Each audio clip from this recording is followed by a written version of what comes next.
Hi everyone, welcome back to my channel, and once again this is Hannah. For today's video, I'll be explaining clearly if conditionals.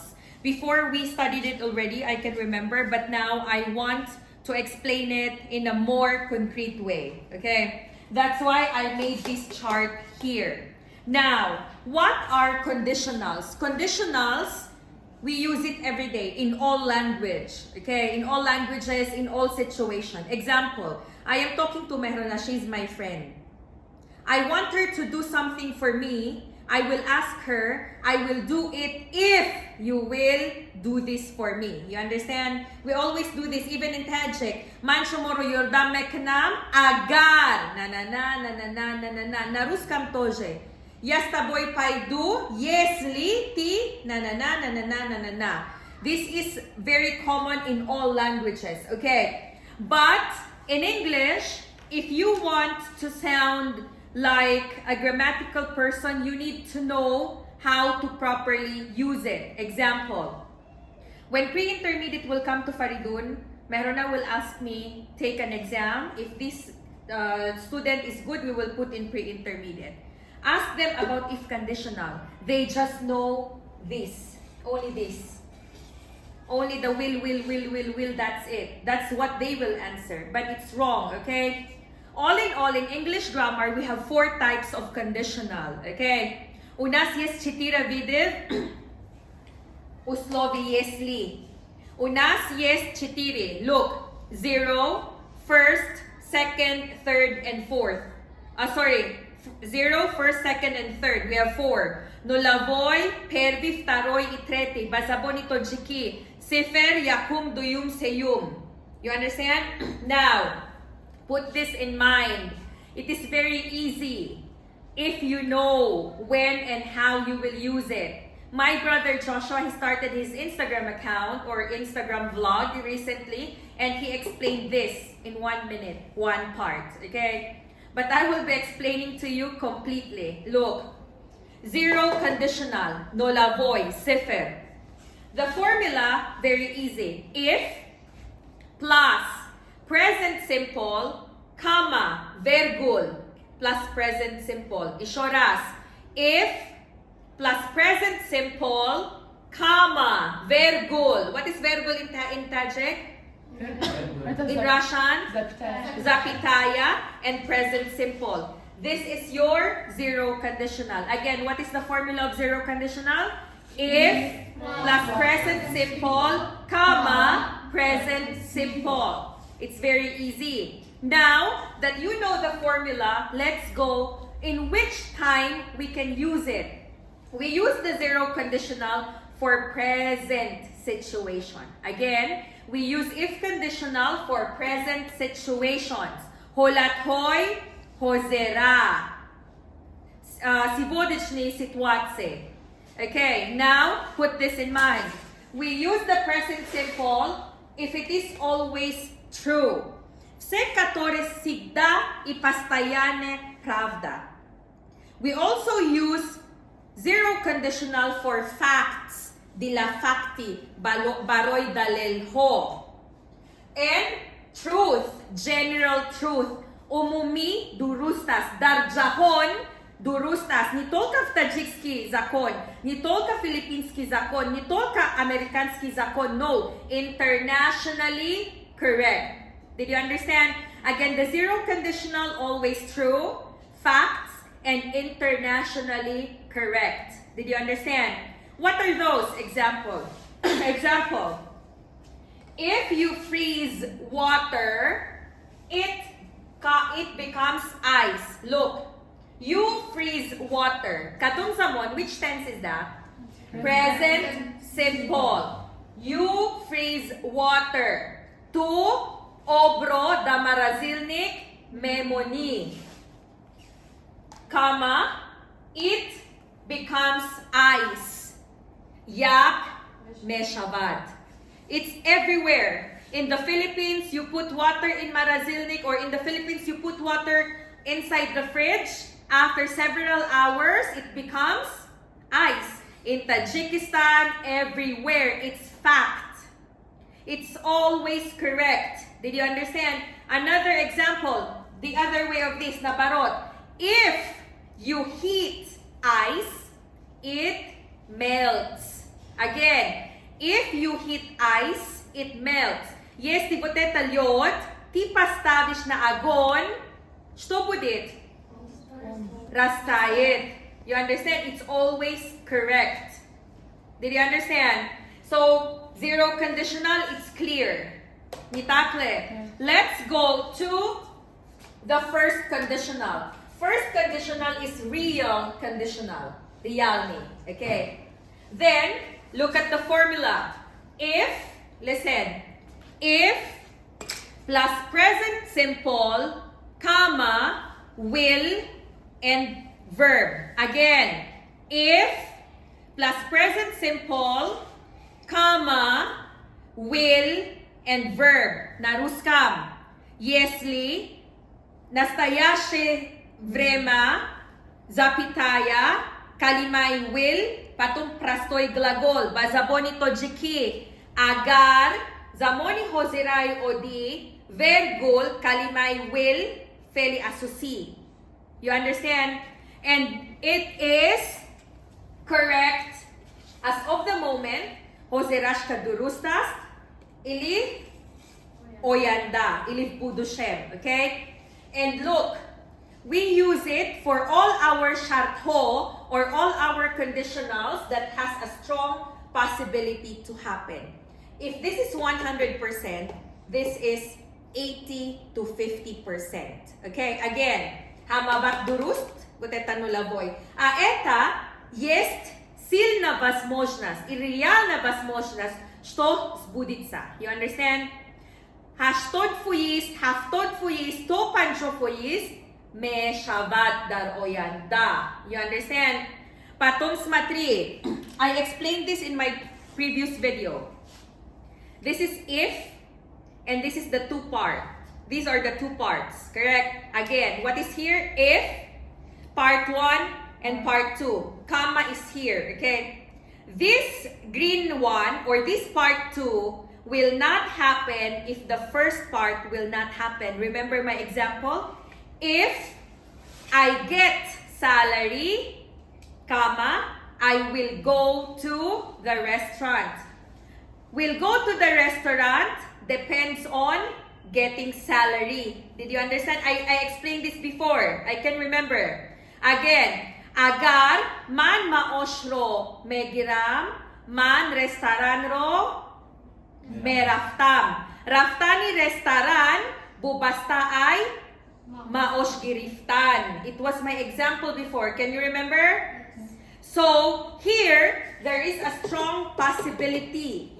Strong silna, possibility возможность. Look at my example. If it snows, it will be cold. Jose, Imruz, now, do we have snow? No. That's why it's cool. Прохладно на толка. But,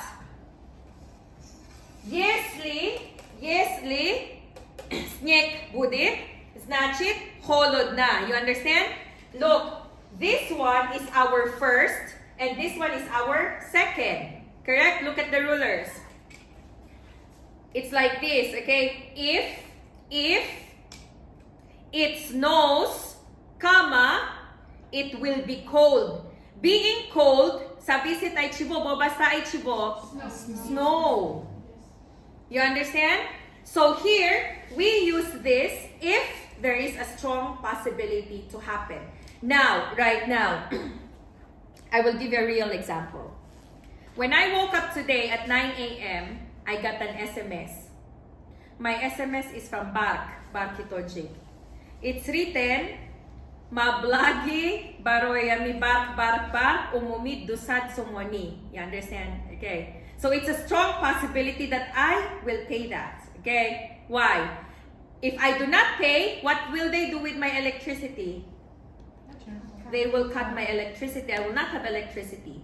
So, strong possibility that Hannah mespurad, that Hannah will pay. Okay? So, how can we make it as an example? If Hannah gets salary from Mehrona, she will pay her electricity. Pardokta ni bar ki Hana bubasta ay meron na. Agar vai maoshima medihading ruz. You understand the situation? Another example. Hoser, right now, Hannah doesn't have plan of getting married. Okay? Why? She is happy being with you. Her life is still okay. But there is a strong possibility that time will come, she gets married. So, to say it grammatically correct, matri, if Hannah meets the right person, she will get married. Did you understand? Agar Ҳанна нормальный шахси, нормальный пайдошавад, дар ҳаёти Ҳанна шахси одам пайдошавад, вай. You understand? Again, getting married depends on meeting the right person. Did you understand? Now, let's go to second conditional. Second conditional is unreal conditional. What is unreal? Ni real na. And the formula will be if plus past simple plus the word would plus verb. Again, the formula is if plus past simple guzashtai odi, comma, kalimai would plus felhoi odi. Again, если прошедше простой время, запятая, слово would plus глагол обычный глагол. And this one is our hypothesis. Hypothesis is the opposite of fact.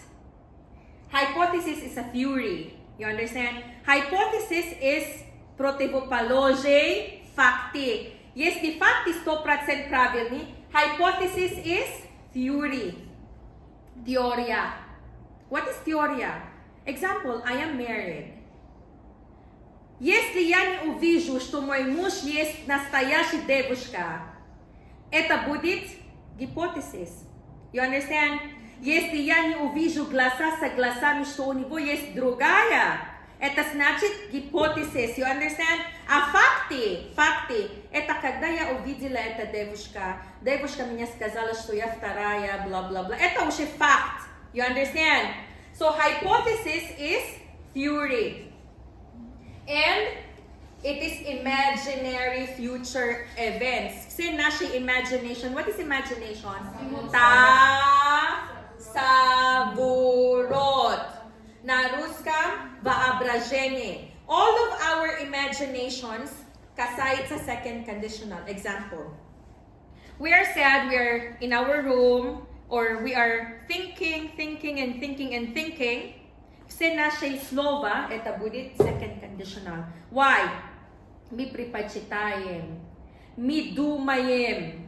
You understand? Example. Hannah is in the classroom, no students. She's thinking. Смотрит на окно. And she said, если я бы в Америке, я бы на. Hannah ще не в Америке, не так ли? Hannah сейчас где? В Душанбе. Значит, if you are not doing something, если вы что-то ничего не делаете, and you are thinking about what you want, you are thinking about what you wish, what you dream, this is your second conditional. Example. If, about Hannah's imagination, okay? Насчет воображения Hannah. If I had a lot of money, I would stay at home, eat, watch movie, and relax. Hannah is at home right now? No. Hannah is relaxing right now? No. Hannah has a lot of money right now? No. But this is Hannah's imagination. This is Hannah's dream. Example, Нозанин, на русском. Что твоя мечта сейчас? Расскажи мне на русском. Okay, поехать в Америку. Она сейчас где? Where is she right now? In Dushanbe. So let's make it second conditional. If Nozanin passed passed the TOEFL exams this March, she would go immediately to America to be with her parents and her sister. This is the dream of Nazanin right now. This is the dream of the parents of Nazanin right now. Again, if Nazanin passed Daraposh, if Nazanin passed the exam, Nazanin would fly to America immediately. Did you understand why? This is the imagination of Nazanin right now. And this is what she wants right now. This is what she hopes, she wishes, and she dreams right now. Did you understand what I mean? What is your, Lilo, what is your dream right now? Laruska, или тот же меня скажи. Поехать в Турцию. Listen. If Lilo got money, got past tense. If Lilo got money, she would buy the tickets and tour packages to Turkey. Where is Lilo? In Dushanbe. Does she have money? No. Does she have tickets to Turkey? No. But it's her imaginations. It's her dream. Did you understand? Let's go to the last one. The third conditional. The third conditional is the most painful. Ito sa may ball na. Patsi mo. Ito sa mechta. Ito sa pushay mo ni. Again, these are all possible. 100% possible, 50% possible, 10% possible, and this one is not possible at all. What did I say in my previous lesson? Poised, raft. Chance, guzasht. You understand? This one already, it happened. Tamom, you didn't do it. And now you are crying, you are regretting. Look, it happened in the past. And it's your dream, but no possibility to happen anymore. Why? The chance left. You didn't grab the chance. And this is your unreal dream. Okay? Now, look.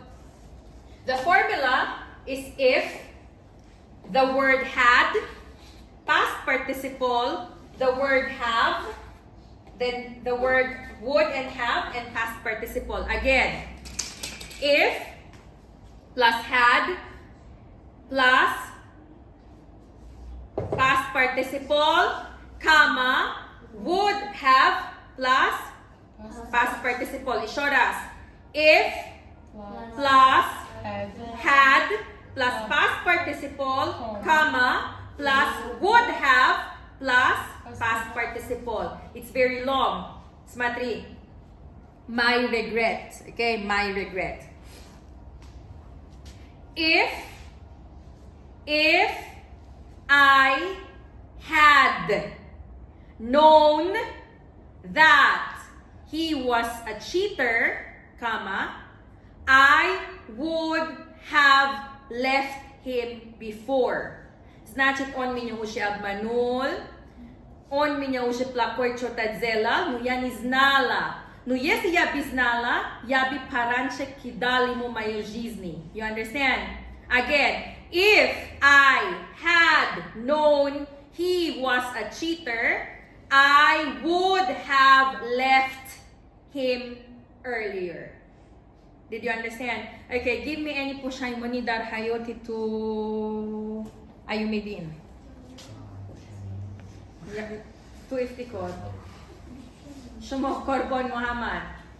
Shumo Faisal Goldorito. Biokres. Okay, what is на-русском меня объясни. Если бы я знала, что я полечу в Америку, я бы начала раньше учить английский. Very good. Okay. Сейчас Nazanin she's rushing. She is hurrying to learn English. Okay. Her pushay mo ni Smatri. If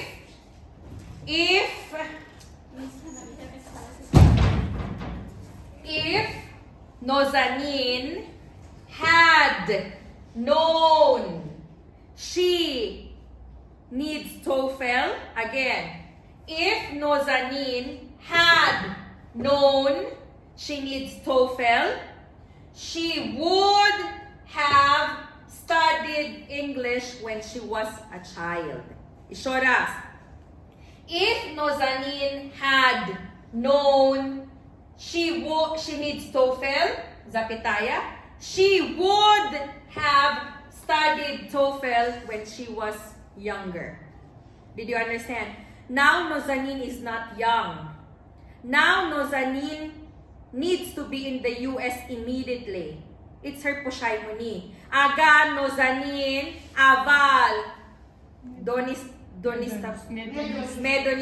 что TOEFL чиай дар корай, вай бар вақт английскиро меомохт. Correct or wrong? Yes. Did you understand? Значит, it's the dream of Nazanin, but the chance is over, and it's her dream that she cannot get anymore. Look at the example here. If I had studied with Hannah before, I would have been so clever now. Again, if I had studied with Hannah before, I would have been so clever now. Had studied, would have been. На русском. Кто это правильный перевод может? Лайло Хес. Агар ман омӯхтани англисиро бо ҳана барвақттар сар мекардам, ҳоло ман донутар. Very good. Did you understand? Did you understand? Yes. How many percent did you understand? 100. So thank you so much for watching, and you do have a great day.